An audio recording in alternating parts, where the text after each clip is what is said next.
BRB UK. Worse teeth, better accents. Hello, and indeed, ahoy hoy, and you har har har har har har har har har. Well, terribly sorry about that. It's episode 580 of BRB UK. I am Dan. I'm one of your hosts. Good evening, hello, good day. Pirates have been a theme of my week, but they have not been a theme of young Master Coleman's week, have they? Hoy! But you just Coleman just wanted to speak like a pirate. It's as simple as that. Speak like a Coleman day. And a man who has not bothered to try and speak like a pirate, nor have a piratey background on our YouTube flavour of this show is Tim Hibbs. Shame on you. Shame. Yeah, fine. Shame. How are we all doing, chaps? Pretty fine. Pretty fine. I hear Pretty Coleman. fine, I heard there was disaster in the land of Coleman. You had to unexpectedly buy a new PC. So congratulations on upgrading the PC, but also commiserations in the large PC-shaped hole in your wallet. Aye, the editing suite for this here show went down to Davy Jones's locker. Right.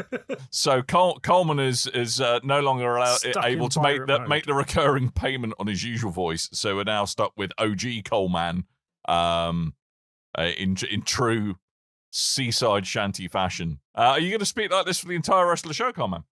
Aye, I might. Excellent. Good. That's what I like to hear. You best start believing in pirate accents, Dan. Because I've got one. Well, you have an accent. I'll give you that. You've got an accent. Yeah. Sit on me cutlass, fair young maiden. What? Hey? No thanks. Hey? What? What? All right, back to the show. Yeah, there we go. He's back in the room. Yes, it's it's been a week of stuff and things. I suppose we really ought to just get into what we've done play, because it's probably been a little bit of a hint with what one of us has done played. I played a bit of the Skull and Bones Beater. I probably played about 3 hours of it, and do you want my honest review? My honest opinion? No. Wait. I've not heard of this. What is this Skull and Bones? It's one. Dan? It is one of BRB UK's ones to watch for 2024, which is an accolade. I think we can all agree is pretty up there. What theme would you say Skull and Bones? I would say it's a bit of a pirate theme. Arr! No, wrong one. Other one. Oh, sorry. There we go. Thank you. Literally, the highlight of Coleman's day has been, do I need to get some, do I need to get some pirate clips? But secretly going, yes, I got to get some pirate clips. Finally, I get to use my pirate clips. Yep. So, wow.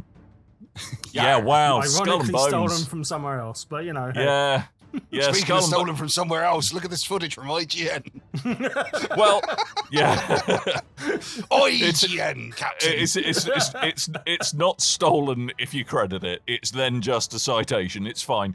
I did what? It's one of the things I think in a pirate game that I don't want is for it to be just very inoffensive. It's a thing. It's kind of, true, it's the open beta, but really it's the server test using pretty much the launch code. There will be some things deployed to it before it goes fully live. But yeah, it's kind of I don't know. It's just one of the joys, right? And the inevitable comparisons are going to be to Sea of Thieves. One of the joys of Sea of Thieves is the fact that you actually feel like a pirate. You're having to row a rowboat, you're having to hoist the mainsail, you're having to put the anchor up and down, you're having to trim the sails, you're having to all of that great stuff. And frankly, Skull and Bones, you could be driving a van about. It just happens to be on water. There's none of that. I want to see that version. Kind of want I know, right? It would be more fun. It's like, okay, graphically, yes. Graphically, this is a ship on the sea, but there's no like inertia to the boats. There's no kind of feeling that you're kind of constantly fighting against the environment to do what you need to do. It just feels like a very removed experience. It's like, I think in Assassin's Creed, the boaty, piratey bits were allowed to be like that because, frankly, it was a little bit of something extra added on top. Whereas with certainly what I've experienced in Skull and Bones, it's like, it's not really got enough meat to those bones, Coleman. Avast, mateys, semi-forward transit. Yes, exactly. So... yeah, I mean, it's fine, I guess. I mean, there's an inkling of, upgrading your ship and that kind of build out mechanics, and, you can get certain things for your boat that alter its stats, whereas I suppose in Sea of Thieves, it's kind of just purely cosmetic. I don't know, it hasn't got any of the fun that I would associate. Being a pirate in kind of a make-believe sense is meant to be fun. What does this make-believe you speak of? It's I know, well, wow. All right, we haven't got time to dig into that, Coleman, okay? All right, all right, this is an hour show. I just don't have a pirate psychiatrist. I don't, yeah, wow. Yeah, that threw me. Just to get you back on track, Dan, can I ask a question, if that's all right? Yeah. People have been taking the mickey out of the comments from the head of Ubisoft this week that this was a quadruple A game. Oh, insofar as you go, yeah, quadruple R, maybe, yeah. but yeah, like for the low price of $69.99, are you feeling the extra A? Is it? No. Does it feel like 7 years of development were worth it, or is it 7 years? Is it 7 years since Sea of Thieves came out, or this was announced? I can't remember now. Yeah, I think it's 7 years since announcement. Yeah. I mean, it's kind of. I mean, look, Sea of Thieves when it launched wasn't perfect, but they've crafted it into a great little game, and I think, the whimsy is kind of what brings people to the game for Sea of Thieves. There may be people who want to kind of do, get their role play on properly in a kind of a Skull and Bones universe where it's a bit more about the trade wars in the Caribbean and stuff like that. Thank you, Coleman. People, again, don't have to. Wow. All right. So on this evening's docket, we've got what is make believe ? And a borderline issue with just swallowing rum all the time. I forgot I had a very piratey looking bottle of rum, so I to be fair, most bottles of rum are fairly piratey. Kraken. Yeah. So yeah, don't you be mentioning krakens around me. And is it's there a any bit Krakens in Skull and Bones? Do we know if there's any fantastical creatures? I've heard a Kraken mentioned. I've heard tales of a Kraken. Stuff, yeah. I saw large sea beasties in the concept art and stuff. Yes, so I think there are probably in the foreground. There are going to be large sea beasties. But one of the problems is it's just quite jarring. It's like, right, you've. So this is where I kind of come back to it could be a Ford Transit you're driving around. It's like let's say you go to. There's not as many good sea shanties in a Ford Transit van, though. No, but there's a lot more. Oh, you've got a good idea. There's a lot more singing the Spice Girls out of tune. I think is probably what happens. So, so where was I? Yeah, so like you go and dock somewhere. And like in Sea of Thieves, it's all you've got to kind of make sure you don't run your boat aground, put the anchor down at the right moment, and either jump off the ship and swim to shore or go in your rowboat. This, it's like press B to dock, fade to black, fade up again. And it's like that in every location you go to, so it completely breaks the Zigazig R joke there as well. I know, Zigazig YAAAAR, matey, is what you're going for. And it just kind of really breaks the flow of the game. It kind of feels like I am in boat mode. I have now transformed into human mode. I need to transform back to boat mode to go on the water. Yeah, it feels all very. I mean, I'm sure there's a half decent narrative in there. I suppose Ubisoft got that going for them, but I don't want a self-serious pirate game. I want something just to be completely stupid and over the top when it comes to pirates, and I don't think it's going to do that. I mean, Takes look, itself for a bit 60 too quid, seriously overall then, yeah? Yeah, and I think that's a little bit of apart from obviously the Rayman series of games, I think that's something that Ubisoft is doing a bit too much of at the moment. It's very self-serious. Yes. So that's certainly the impression I got of the bit of the game I played in the open beta. The full thing might be different when you're 20 hours in.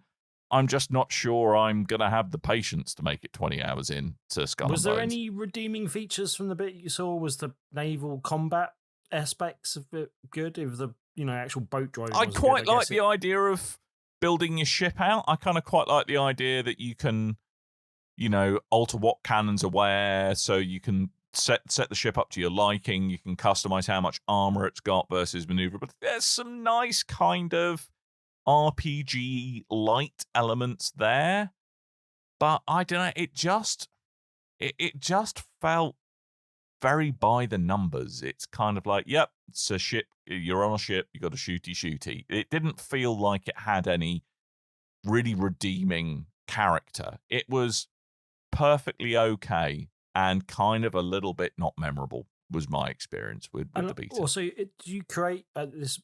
Will have some relevance to the game. I'm going to talk about it as well. But did it have a create a character thing, or are you a set? Very limited. Character? Very limited. Okay, so from a set like stock of characters you can pick from, basically. Yeah. Yeah, I mean, I mean, to be fair, like that's the case with Sea of Thieves, but they're kind of really quite.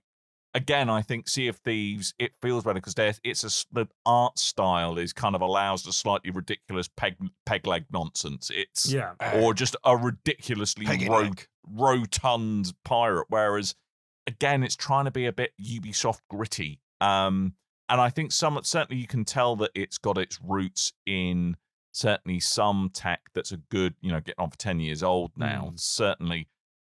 Some of the character models didn't look that great. I was playing it on PC. Also checked it out on just see how it ran on PlayStation. It's the usual, cut of 6 frames a second performance or 30 frames a second. It looks pretty and actually most PlayStation 5 games, the trade off is only if you squint between what the visuals look like in terms of quality mode versus performance mode. But it was night and day in Skull and Bones. So. Yeah, again, I desperately want this game to be better than it is, but it feels, again, it's the open beta. There's some miracle may happen. The release game may be different, but I wouldn't be looking forward to dropping 60 quid on it. Put it that way. You wouldn't drop 60 quid on it. Yeah, no, it'd be 70 quid because it's 70. Yeah, well, that indeed because it's quadruple A, Dan, quadruple R. Okay. Well, it is. So if you buy it directly through Ubisoft for PC, then it's $49.99. If you buy it on console, then it's $69.99. So an extra 20 quid sting for having it on the console. It will be included in Ubisoft Plus, though. So good. For all you Ubisoft Plus subscribers, I mean, all four of you. Yeah. I mean, I could see you could drop 1 month's worth of Ubisoft Plus, and you'll probably get your fill of oh yeah, that's what I did with Sea of Thieves when it first launched. Yeah. I went for 1 month of Game Pass and went, I'm going to wait till there's improvements, and then there was, and it became like one of my favorite games. So yeah, and I mean, although as for those of you watching on the YouTube flavor of this show, one of the best things about it, and frankly, the best bit of the open beta. Was although you couldn't purchase said pet for your ship because it was with premium currency, you can get a peg leg tabby cat to be your ship's pet, and that's quite cool. Is there in-game microtransactions then as well? Yes, as well as your £70. Yep. Yeah, I guess I could trust Ubisoft to do that, but and I assume it's all set in whatever time period it's set in, 16th, 17th century. No, it's not set 17th century. In and around the African coast, I believe. Okay, yeah, I assumed there was no like time traveling Aspergo thingy, whatever the hell it is. No, I don't. Absurgo. That's not Aspergo. Asbogo. Asbogo. Asbogo. I'm really good at numbers. Absurdo, I think, is probably Right. how okay. I would. Yeah, there's no hint of that nonsense as far as I can tell. Yeah. Yeah. Yeah, I think. Do you think 'cause it would have even though been it's better the staying Black in Flag, the? Yeah, I was going to say, do you think it's better staying in the Black Flag universe and staying in the Assassin's Creed universe? I and think just making a sequel to that, or I think it was perfectly okay where it was in Black Flag as a nice diversion to break up the stabby. As a standalone thing, I don't think Ubisoft have really been creative enough with the potential it had in order to make it a truly enjoyable piratey thing.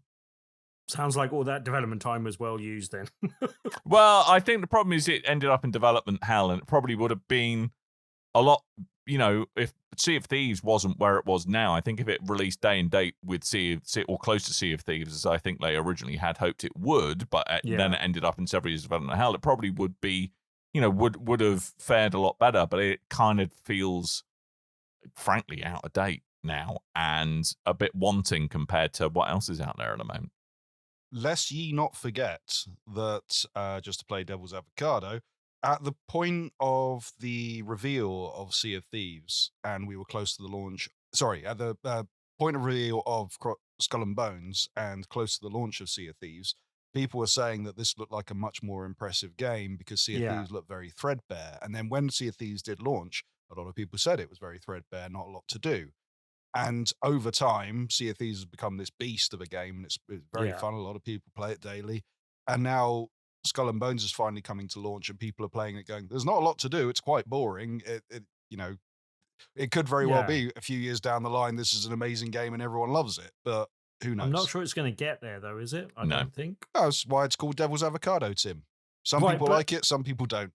But the one of the vast differences there as well is the fact that Sea of Thieves was on Game Pass, and so it was easily available to a wide range of people. And this is a £70 entry point.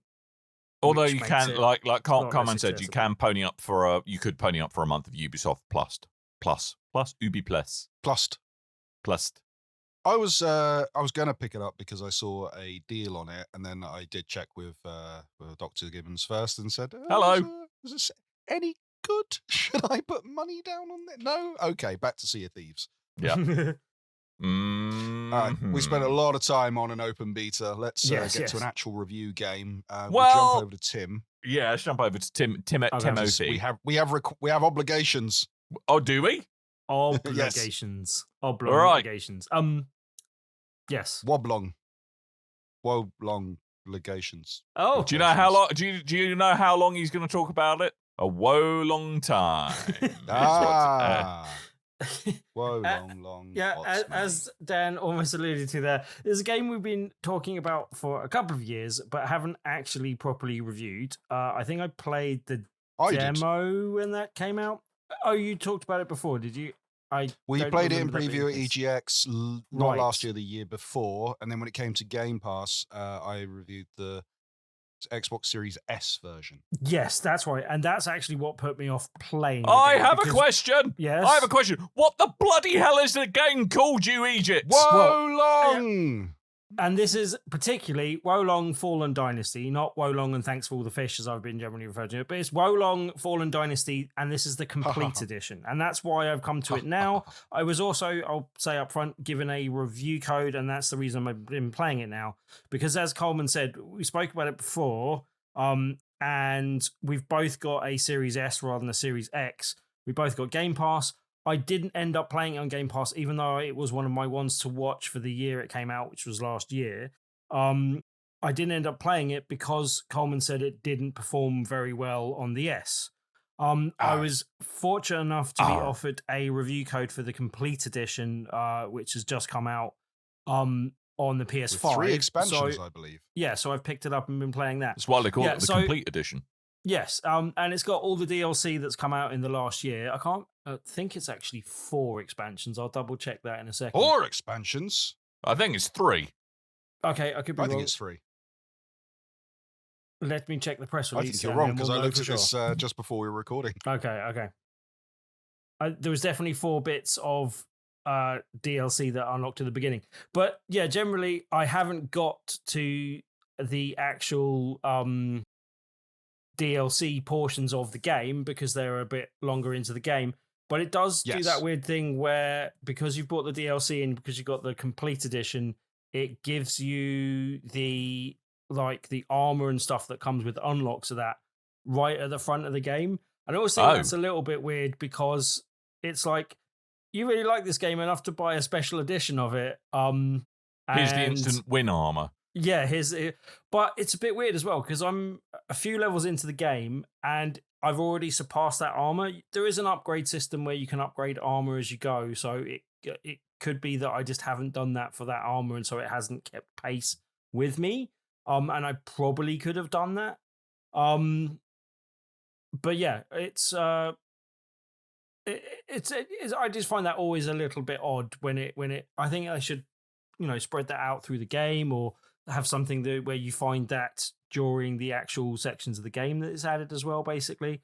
But yeah, so just for you are correct, it is 3 DLC packs. The Battle of, and I'm probably going to mess up the pronunciation of all of these. Oh, almost certainly, Tim. I'm quite looking forward to it.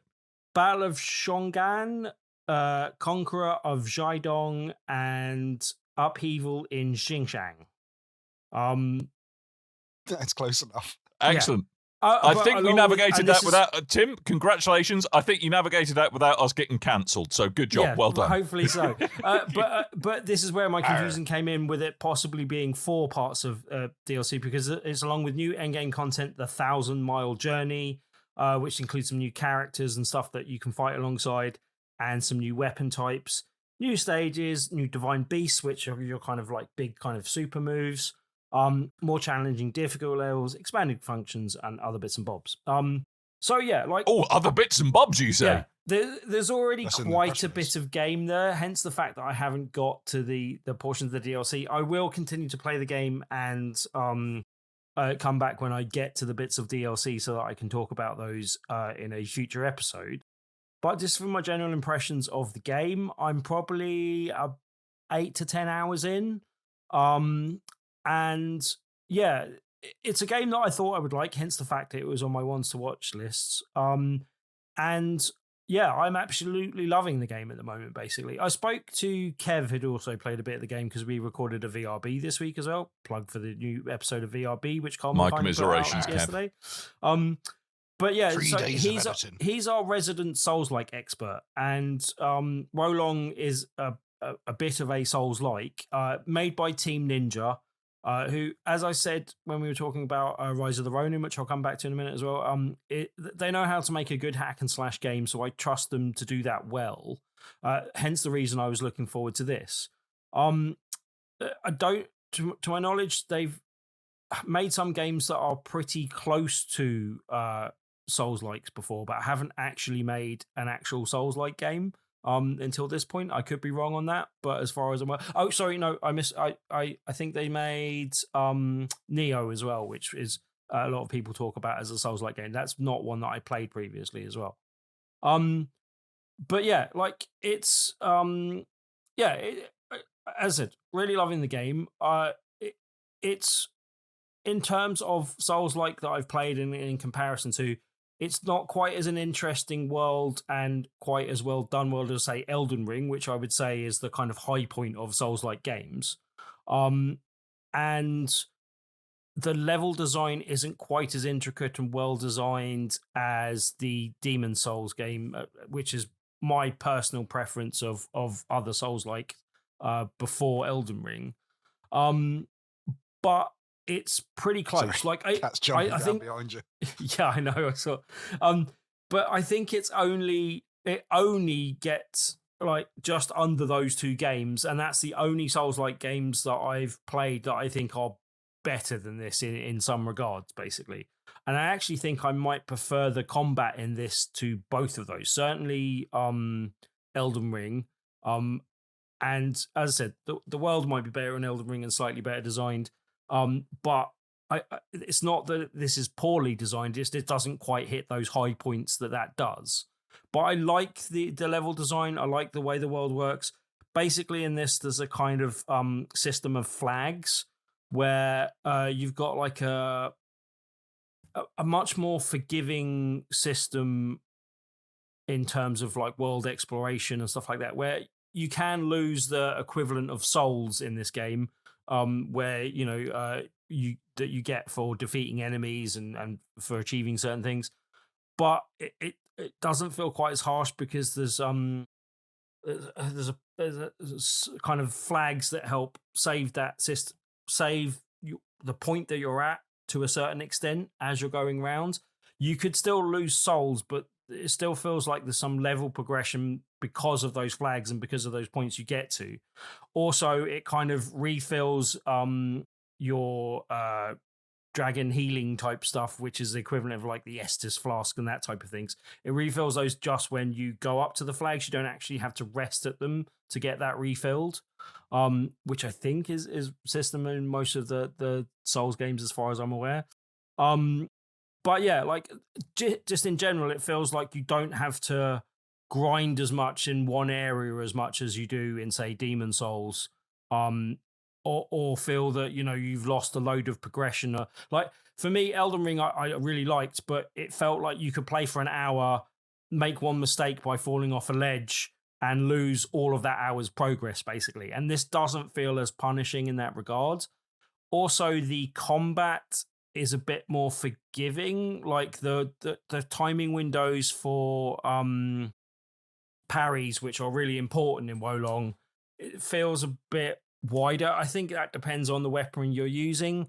I'm mainly stuck to using a kind of short sword thing that I picked up a few levels into the game, and a kind of big, massive, spiky club thing that I picked up off the first boss in the game as well. And switching between those two depending on the enemies I'm facing. There's a whole kind of magic system which relates to the kind of 5 different I can't remember what they call them, but basically it's earth, water, fire, 5 different elements basically. And yeah, like that system wind, water, heart. Well, yeah. But that system has a rock, paper, kind scissors of hierarchy to it as well. So water will beat fire, and kind of different elements will have a better chance of beating other elements as well. So you need to kind Ham of beats switch cheese. up. Yes, and you need to switch up your attacks depending on what you're attacking and what you're being attacked with. And yeah, like I really like the combat. Like I think the combat works really well. I think that may be dependent on finding like weaponry that suits the way that you want to play the game. But I'm quite happy with the weaponry that I've chosen so far.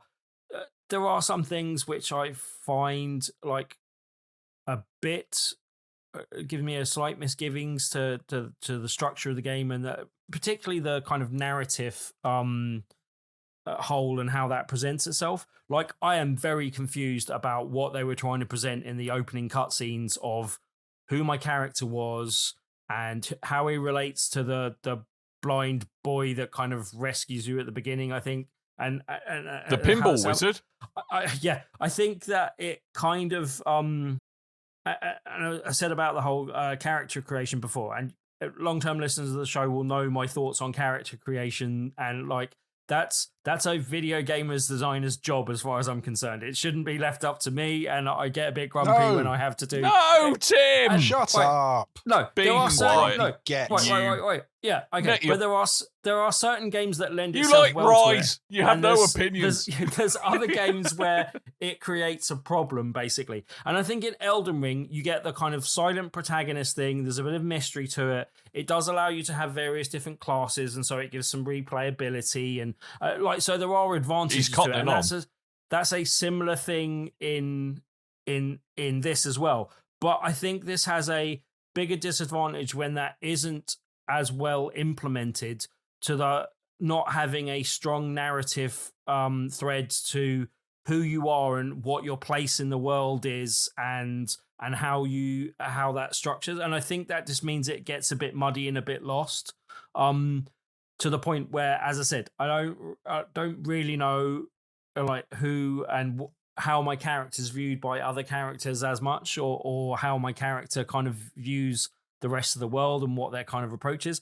I think some of that might be borne out by the fact that Rise of the Ronin, which is made by the same studio and is a game that I'm really looking forward to, which is also why I wanted to pick this up, because I was like, right, if I don't play Wolong now, I may never play it after Rise of the Ronin. But Rise of the Ronin has from what it looks like at least, a central design character that's a set character that gives you a much stronger narrative as a result. And I don't know if that's a reaction to this or just, a natural thing that they were doing given the style of the game that they're making. Did they answer all of your angry letters about character creation? No. But I just think I that's my preference and my preferred approach.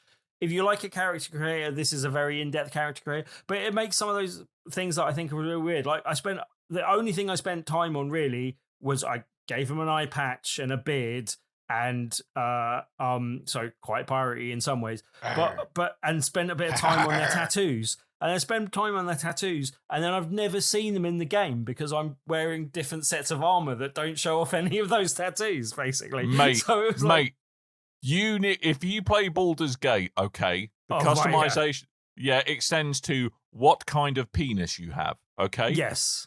So that is the other cyberpunk trick. Yeah. Cyberdong. If you guys want to see some character creation, then it's WWE all the way, baby. Oh, is that got penis options as well? That one's not got the willy options. No, that's got the graft your face onto your character. All right. I'm really glad you went. That's been around for ages. You could do that in like Fight Night. Yeah, but it's way better. It's way better now. Yeah, they took it away and then they brought it back. That's why we have our characters in the game. Yes. Oh, yes. And just one other thing I don't like: there's no in-game map, which does make it means that you can. That seems a really weird omission. I have to say, you unlock it 20 minutes in. No, there's a mini map, and it kind of gives you. Tim's still there ranting about why am I put my own beard on my character? I'm disgusted. But there's a mini map, and it kind of guides you in the direction of the major things that you need to see. Hang on, so but there's no map, but there's a mini map. There's a small mini map, but it literally it doesn't have. It's a featureless mini map that just has a few icons on it. Basically, there's no actual geography on the mini map. It's a compass. It's weird. Yeah, it's just literally a kind of round compass that points you vaguely in the right direction of the end of the level, basically. And then it shows you where some of those flags and stuff appear and stuff like that. But yeah, look, as I said, in the time my gripes aside, I have really, really enjoyed my time with the game. I'm glad I actually got to do this.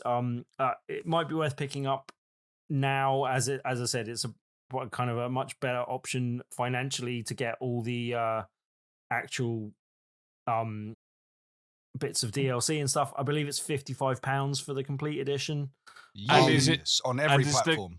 And is the complete edition, you have to put cash down? That's not on Game Pass or anything like that. That is, if you want the everything, base game is on Game Pass. Yeah, cool. So could then get the season pass, which I believe was on sale. At least it was in the last couple of days that I looked at it. So yeah, that might be an option as well. So especially if you've got an X, I still don't know if they actually went back and did any work on the Series S version. But I've been playing on PS5, and yeah, it's run really well on that. It looks pretty good. Some of the world's a little bit bland, but graphically, I think the character models and all that type of stuff look pretty good. So yeah. As I said, I've really been enjoying my time with the game, and I'm looking forward to going back to it. It's one of those ones that's really got its hooks in me of, I just want to go back and play a bit more. I want to go back and do another level, and yeah. So I've been really enjoying it. Staying up too late to play it. It's probably worth noting if you do get it on, if you do play it on Game Pass, don't you then get a discount for being a Game Pass subscriber? Possibly. That's often what they do. I think that's right. That case as well. So yeah. Arr. Okay. Where are we at with recording times? I can do Helldivers too quick and return to it again after we've all had a chance to play it together, if you like. All right. That sounds good. I'd like your impressions on Helldivers too, please. Dan. Would you? Well, I'm glad. Do you know what? Funnily enough, I'm going to festoon you with, Coleman, since you are so nicely. Oh, love that word. Some early opinions on Helldivers 2. Now, this was a game. So Helldivers 2 is the sequel to, and strap in here, folks, because this is where it gets complicated, Helldivers. What? But, I know, right? Starship Troopers. Well, it may as well be. There's Doesn't a look big like an RTS. yeah, well, so much like the original Helldivers, this leans very heavily into a Starship Troopers vibe, complete with slightly over-the-top, ultra-nationalistic madness in the form of you are one of the defenders of freedom in the freedom of Super Earth, and you are dispensing liberty at 450 rounds a minute to anything that might possibly look funny at you. And like in the original game, there are a bunch of bugs who are essentially you can see where Starship Troopers has come from. Yeah, they probably should patch those out. Waka, waka, waka. But unlike the original, there are now an alternate enemy race in the form of robots. I haven't had a chance to fight the robots yet, but they look quite cool. Like a bit Terminator-y, to be honest with you, but there's like kind of knockoff budget, not AT-ATs, AT-ATs. The Walker ones. Mm-hmm. The two-legged ones. The two-legged ones. Is that an AT-AT? I thought the AT-AT was the four-legged one. I was just going to say, is there anything that's slightly RoboCop influenced? Because that would make sense as the game's very Starship Trooper influenced. And quite. Which will tie him back to the director of those two films. Yes, indeed. But I mean, I think the one thing with no RoboCop influences that I can see, no ED209s to be seen. No knockoff RoboCops ripping their heads off. No, nothing like that, sadly. Now, the big change from Helldivers 1 to Helldivers 2 is that you've gone from kind of like a top-down twin stick shooter to a twin stick shooter to a third-person shootery thing. Now, a third person. Very Sean Connery today. I have. Yes. No. Now you've made him do Bane. Look what you've done, Tim. Look what you've done. Slap. There we go. That's what the bugs need. Yes. But I mean, I think Helldivers 2 leans really heavily into like the slightly over-the-top comedy elements. But nestling beneath that rather take the mick out of itself exterior is actually a bloody hard game that's quite got a lot of deep tactical elements to it. So you've got to think about what weapons you're bringing into which scenario. Deep tactical elephants. Yes, Tim. Thank you for your contributions. They are, as always, valued. Thanks. This is going well. So, I mean, the kind of... This is what Tim feels like all the time. I know, right? Yeah. When we're talking to us. But in all fairness, he's talking unmitigated rubbish about having a rant about needing to select his character's beard and how it makes him angry. Next thing you know, he's written a letter to Newswatch and you're hearing from him blathering on a Sunday morning as you're trying to eat your food. Hello, my name is Tim and I am from Finchley. I am absolutely disgusted at the way that I'm a tax-paying citizen and I have to your own spend my time you're wasting, Dan. It is, but I just, look, you know. It's pretty accurate. Yeah. Hello, my name's Tim. That sounded like taking the mick out of me on... Sounds like Larry Bundy. Yeah. Hello, you.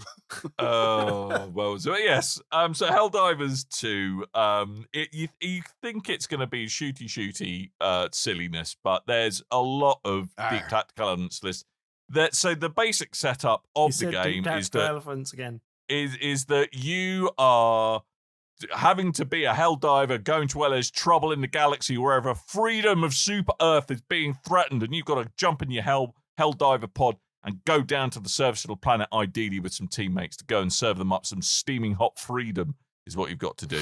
And there's various mission types, kind of, essentially defend this bit or blow that big boss up or a mixture of several other things. And there's lots of kind of sub-objectives too. So there's a real nice mix of what you have to do. And you have to put select your loadout appropriate to what you're going to face. I haven't unlocked much yet, so I'll probably come back with impressions next week. But there's a really nice mix of things you have to do. And it's bloody hard, this game. It's flipping hard. But there is quite a lot of comedy potential in there, which kind of perhaps softens the blow of how ruthlessly difficult this game can be. Friendly fire is always on, and that's hilarious. Because one of the things you could do that kind of brings in the strategy element is you have like these time-limited or limited use, what they call stratagems. And it can be a thing like, all right, give me some ammo to resupply with, drop in a heavy weapon for me. But it can be like, all right, do some orbital bombardment over here, please. I've programmed this little tennis ball that I'm going to throw over there, and you just kill it with napalm. And if you get your trajectory a bit wrong, you can also die in that napalm, or your friends can die in that napalm, or your friend can put a gun turret down, and you might be standing somewhere near it, and you just lose your face. It's got lots of comedy potential. I've only played with randoms really thus far. But it is a good fun game. It's like how much did I borrow? 35 quid. There are some microtransactions in there, and there is like a premium season pass. You can, however, earn the premium currency in-game, albeit at a very slow rate if you explore each map, which is quasi-randomly generated, each mission you go to on the surface of each planet. There's a good chance you will find, not a lot, but some of that premium currency if you're willing to explore.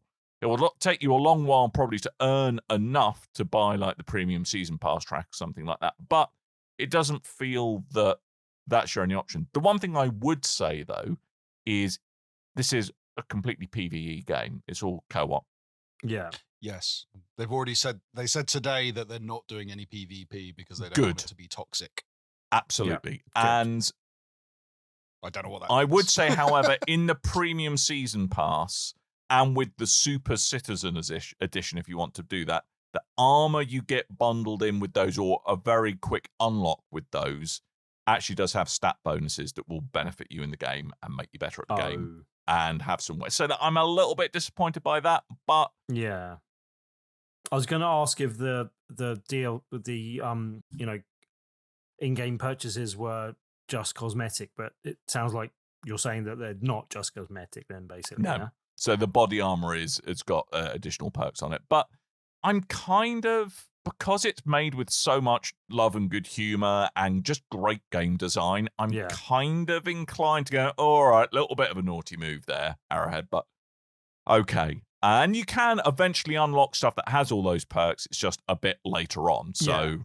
And for the £35 asking price, I don't mind if they put additional purchases in there as well. As much that feels a bit more tolerable than the £70 asking price, and then doing that as well, basically.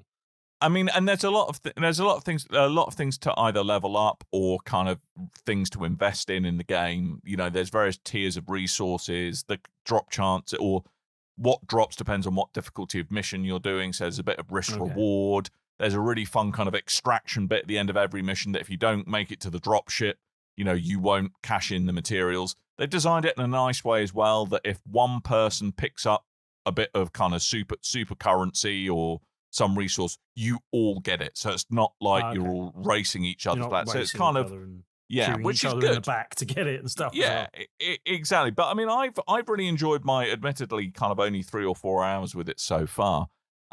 I can see this being a real lot. I've only played with randoms or done some kind of solo play so far. I can see with a bunch of mates, this will be hilarious. I think it's going to be good times. I did, however, pick it up on PS5, not PC. Yes. Now, I think it's the PC, cross-play though, isn't it? Or it is cross-play, but in terms of just where the one I wanted to pick up, I know people go, I thought Dan was a bit of a kind of a snobby PC user these days. Yes, thank you, Coleman. Big nerd. So the Steam, so the PC Give me version. A lunch money. Yeah. All right. Pot kettle, mate. All I'm saying. What are you talking about? It's like we give each other the most pathetic Chinese burns ever. It would just like literally be, it'd be like we'd be there stroking each other's wrists. Go, get off me, you cat. So. Sorry, back to PlayStation. Yeah, back to PlayStation. So the reason why is apparently not only the PC has, I mean, there have been some matchmaking problems on PS5. PC, there's been like crashes and stuff. But the reason I didn't go with it PC is that the choice of anti-cheat they used actually isn't a particularly good one. It's the one used in PUBG, and I know people will say, "Yeah, PUBG's got loads of players, so it's all right." No, actually, PUBG it's still kind of exists. yeah, apparently.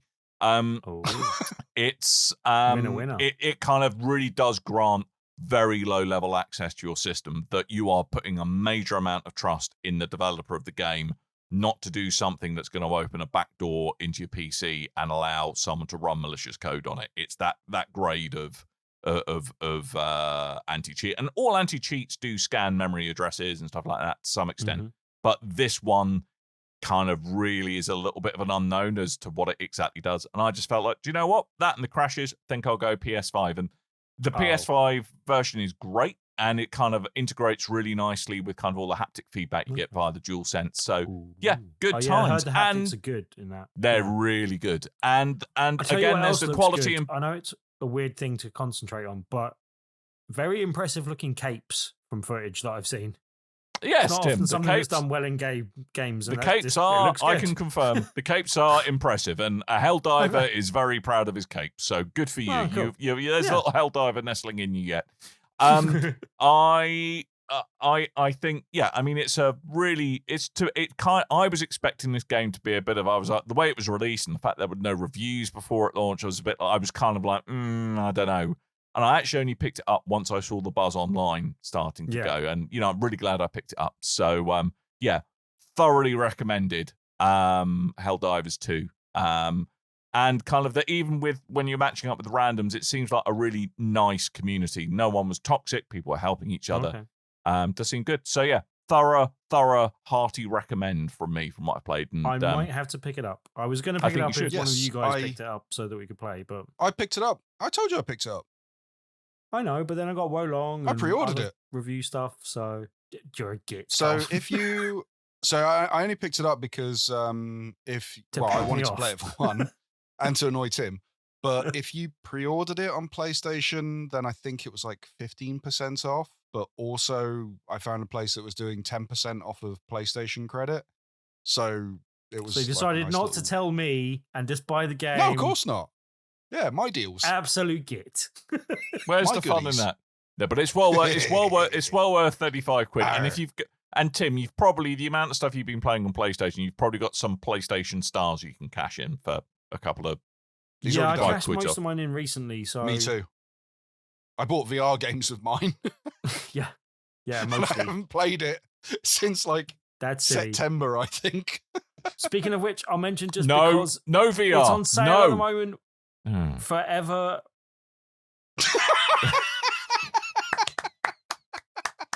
All right, we got to put him back in. All right.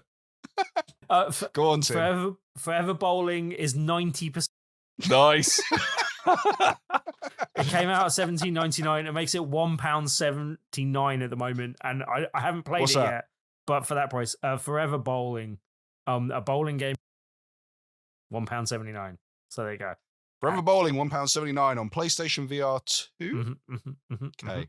I'll have a look.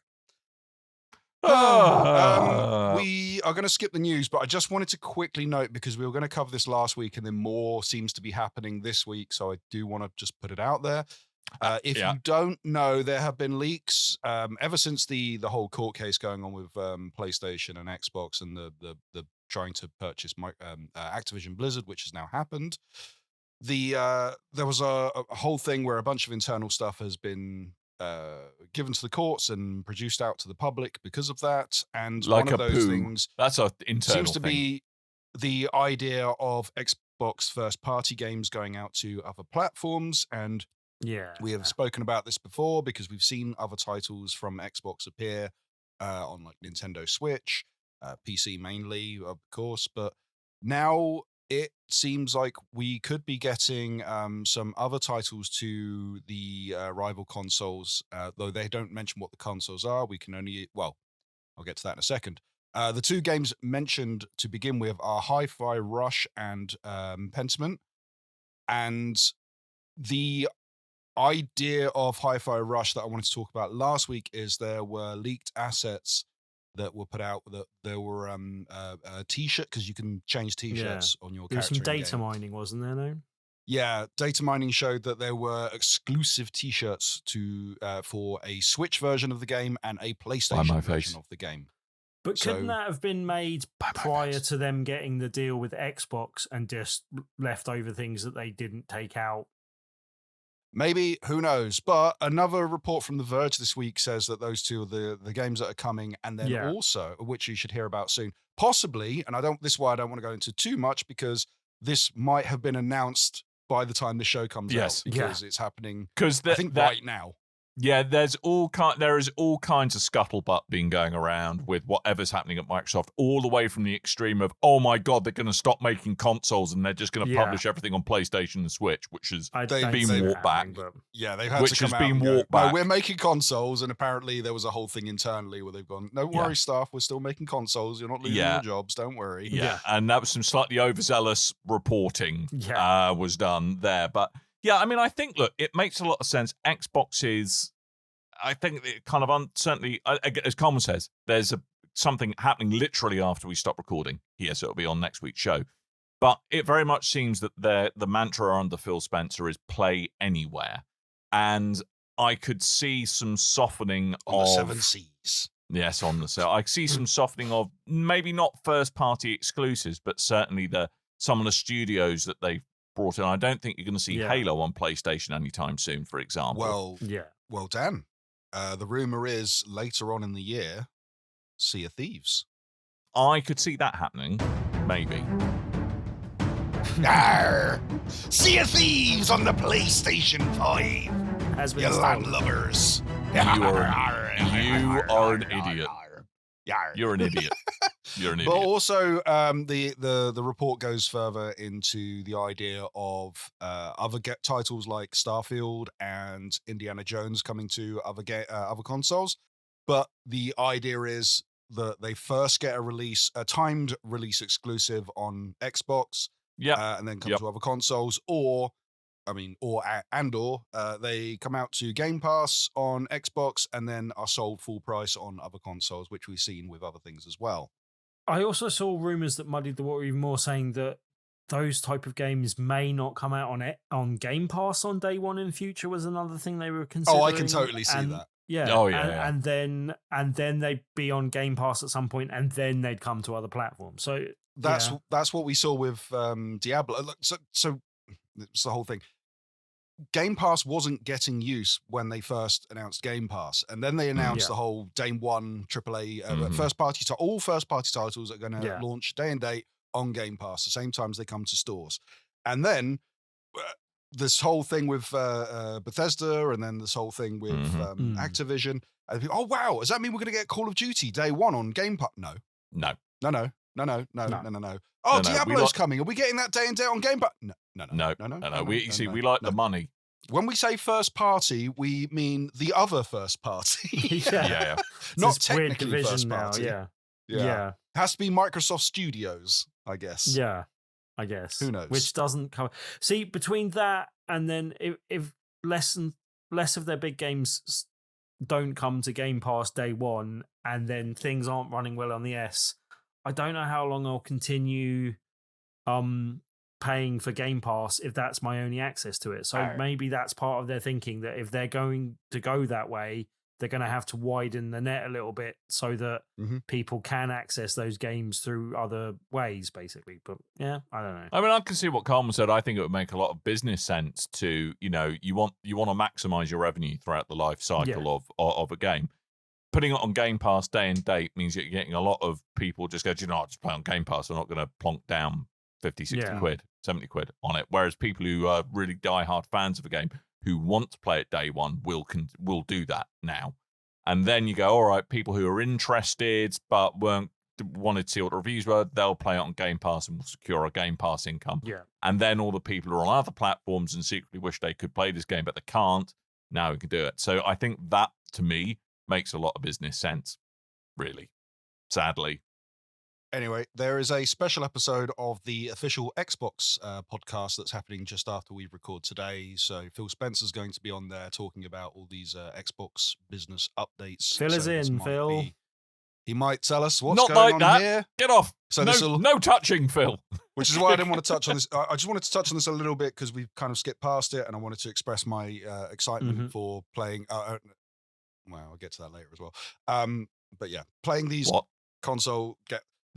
this long and grueling console war. First, we got cross-play with other consoles and cross-saves and things, and now we might actually get exclusives on other platforms. I like. Why can't we just all get along, Coleman? Why can't we be friends in the immortal words console of Smash love, Mouth not and console possibly war. people before Smash Mouth? Yeah. Do you know, Lo, just to bring it back to a pirate theme, do you know who Phil Spencer is joined by on this podcast? Sarah Bond Davy and Jones? Matt Booty. Matt Booty! Yeah!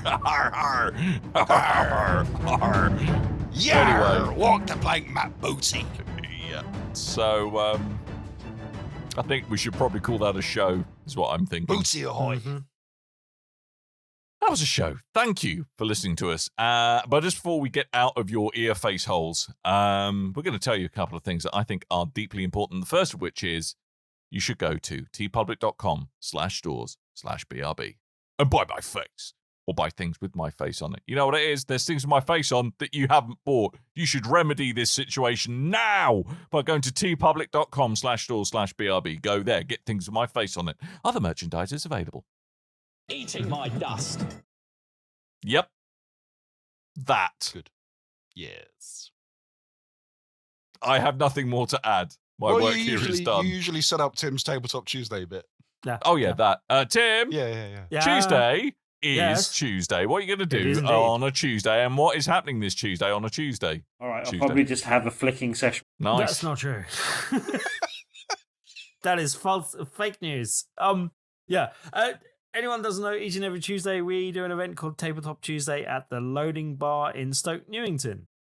This Tuesday we will have a feature game, a game called Block Party by the lovely people at Big Potato Games. It's a game about making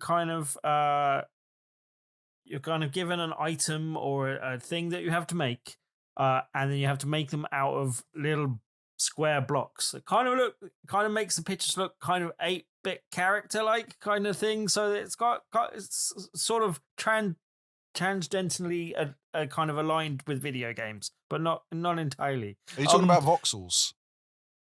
Well, yes, pixels, Cubic voxels, pixels. but if you view them think from we'll find above, voxels which you are kind of do with the three-dimensional thing, pixels. it kind of looks like a pixel rather than a voxel. But yeah, because they're all made mostly that they're made on a Voxelastra. 2D plane usually, but you can build things in 3D. But anyway, but yeah, it's a fun little game. Big Potato tend to make really good party games, and this is no exception. So come along, and you could win a copy just by trying it out on the evening.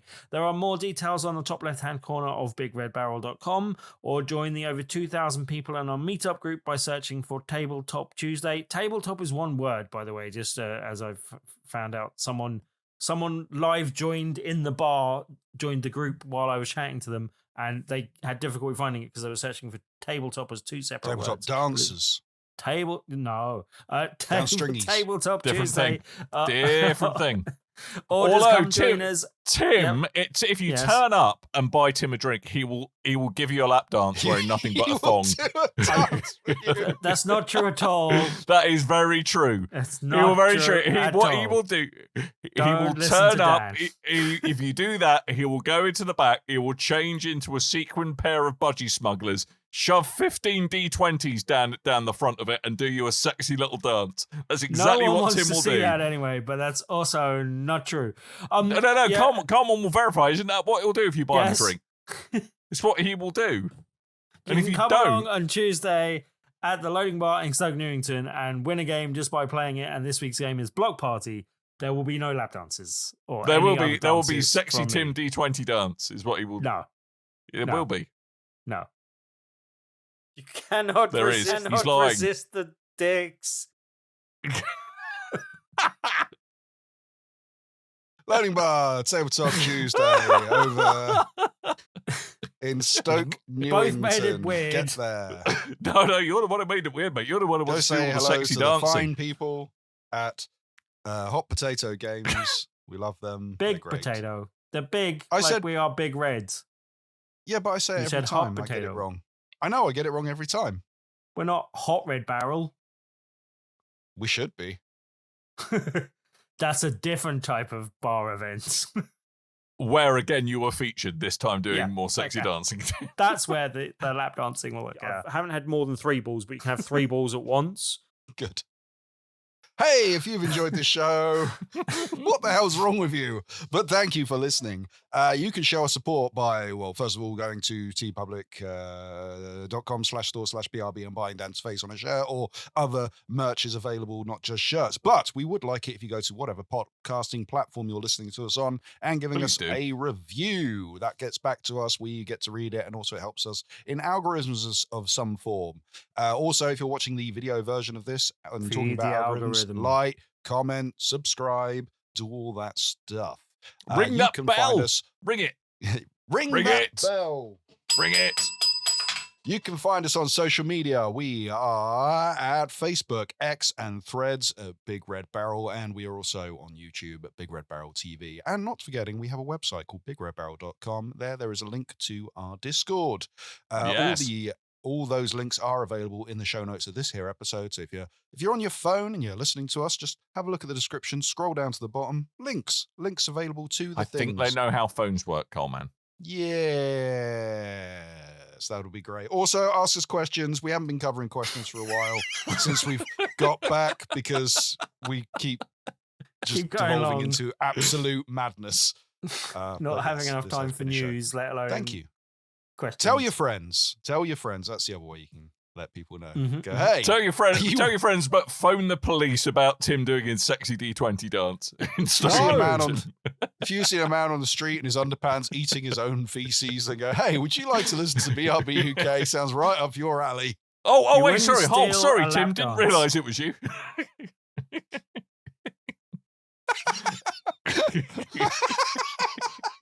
Buy my feces. No. All right, that's a show. Thank you for tolerating this, ladies and gentlemen. We will be back next week, but all that's left for us to do is to remind you that I have been Dan. I might have been Tim. I've been Captain Crapbeard. Wow. You should really wipe it down after eating your own feces, Carmen. It's a really just way to end the episode. Language, top it up Timothy. with the old language. Tim did a swear. I'm going to have to end the show now. Thank you so much for listening. And until next time, dear listeners, I thought it was getting to the end of it. I was going to do an awesome voiceover, timey bit, which I'm still back. Awesome, Dan. Well done. Totally professional. Toodle bye. Yay. Jesus, what a car crash. That end bit's just for us. I actually change it at the end. So it's perfect every time. Excellent. Well, until next time, dear listeners, toodle bye.